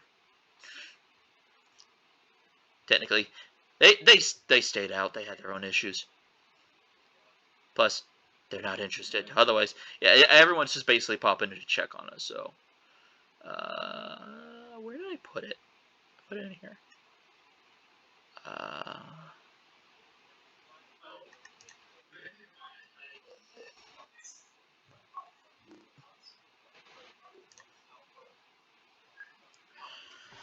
Okay. That's not a weird question. That's actually a good one. I'm gonna say that the hill is pretty it's a nice rolling hill. It probably goes up about like a couple meters, just the hill. It's not a very big one. It's just enough for the windmill to sit on.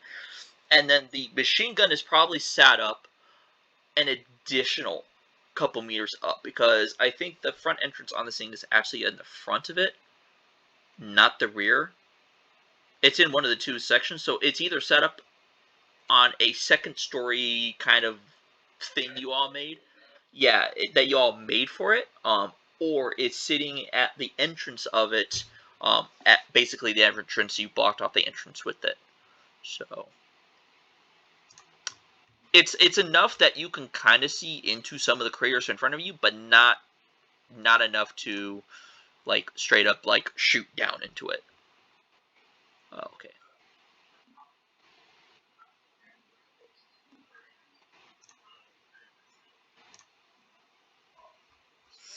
Yeah, buttons.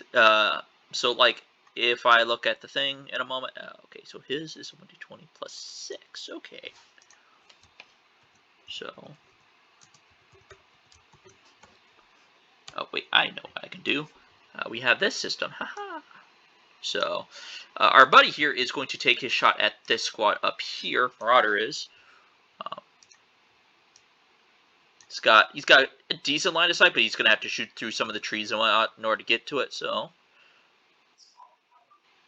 they do get a bit of a bonus to because they're being obscured by the tree branches and whatnot.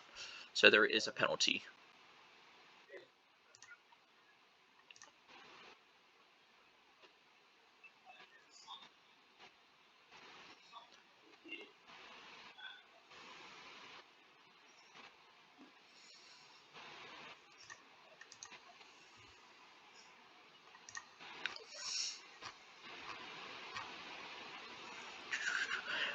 And here the cover, it really just depends. I have a line of sight system with some obscurement, but basically if they're on the opposite end of a building, so like since we're mentioning it, if the crowds got to your building and the machine gun tried to shoot at them, it wouldn't be able to because it wouldn't have a line of sight on them, which is why you being there basically denies them a huge asset against it.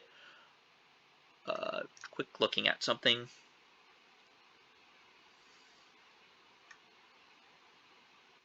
Okay, okay, no, we're fine. He probably is okay to do this.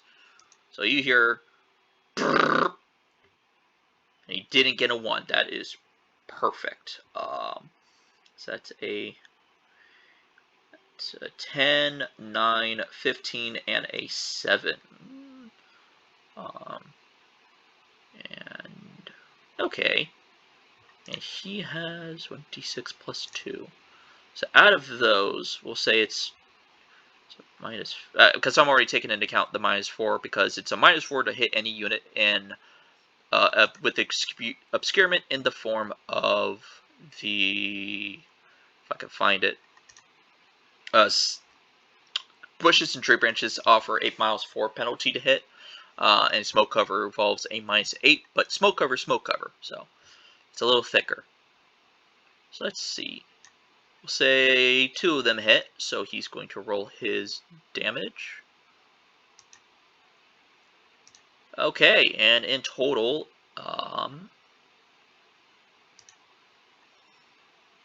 this is the best part about squads right here that you're going to absolutely love, which is why you may change your options or what you do next. So dis plus 2. So that's a 3. And that's a 6. Oh. Well, that sucks for them. Yeah. Boom, boom, boom. No. Hold on. So 9 minus 5, 4. Okay, so only 2 of them actually go away. Okay. So, let me paste 2 of them back. Ooh. Nope. Not him. Copy. And he's been reduced to actually 6, yeah. So, squads, they don't have a dodge stat. Makes them pretty squishy and weak, technically speaking, to machine guns, but they make up for it with a permanent armor stat across them. But you hear, after the sound of your machine gun, you manage to look over because you hear screaming, and you watch as 2 guys get cut down in a swath by Marauder's machine gun. So after you all, it is going to be various Russians taking their pot shots. So we have the rifle squad in front of you. They're going to start taking shots at the guys who are suppressed. Just trying to, yeah, but they're the closest. So they get a d20. We'll just kind of glance over at theirs. Pretty average. So I'll say it doesn't hit. They needed a 10 at the very least to hit. So even with all the rifle fire, the guys who are hugging the ground are just begging for mercy, and apparently mercy is being given.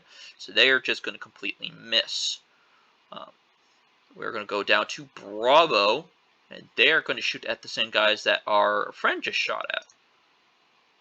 And they're definitely going to miss because at -4 obscurity, that's a 3. No, they're not hitting nothing. Wow, you're really living up to this conscript dream, guys. Come on. Come on. Work on your aim or something next time.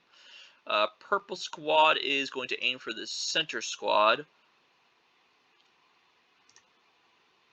That's a miss. Oh no, you might be in trouble here, Minx. Okay, that was the green squad. They do hit that center squad, and they do. There are 6. Ugh, this could be rough. Yeah, no. We're just gonna do this. Yeah. There was a squad there. Yeah, no. 6 rifle shot.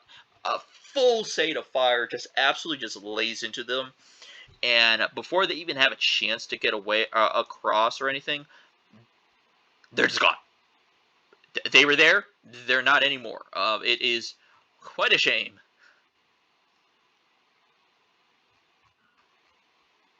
Yep. Yeah. Put some casualties out here. gonna try and keep up with them, but at some point I'm probably going to forget about them. And they're all way too big, obviously, so... Actually, you know what?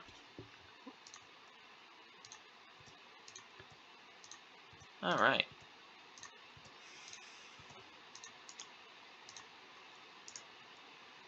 Copy. 1, 2, 3, 4. That's what I'm doing. That's what I'm doing. Also, this guy...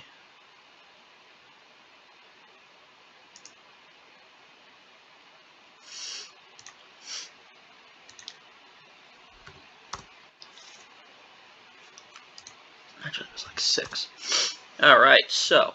I'm sorry, the one guy who decided to die was also the guy that the turn order was on, so I'll have to keep one of these guys alive to make sure that the turn order is alive.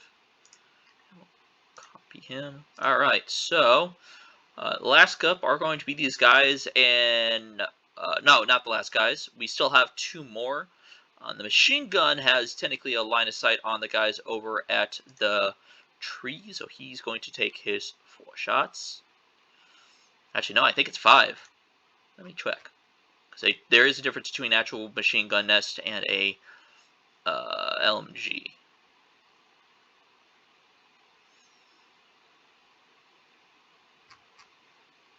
Heavy machine guns. Nope, not that one. Dingbat. There we go. Yeah, no, they have an even heavier one. It is the same damage, but it is a much more bad day for you. Because it is actually 6 Ds. So we'll do the first 5. So he lights up that squad and... Ooh! Well, that's a bad day. So we're...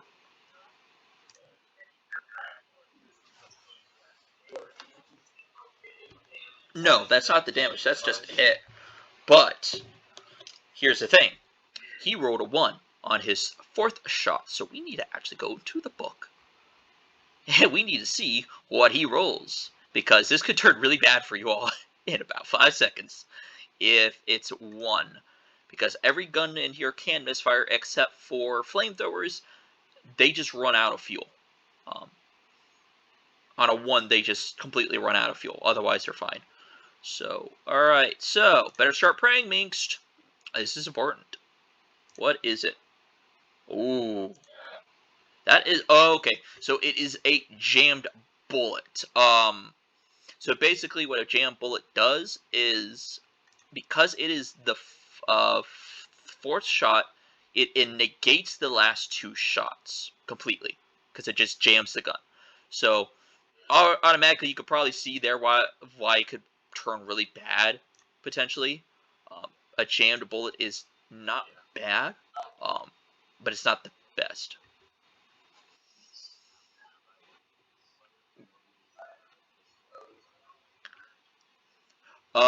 No, on a natural 1, it just explodes. Yeah. I can go down the list, but the best one you can get is on a 6. It's called a hang fire, and you roll to see if you actually hit the person, and do normal damage. Because basically, what a hang fire does is you press the trigger, and the bullet gets hit. The actual primer doesn't go off, but it goes off like a few seconds later sometimes. But in this one, the bullet just jams. So, but 3 hits, because the jam bullet doesn't basically negates itself plus the other 2. Yeah, 3 hits for 3 Germans. And we get rid of the 5. That is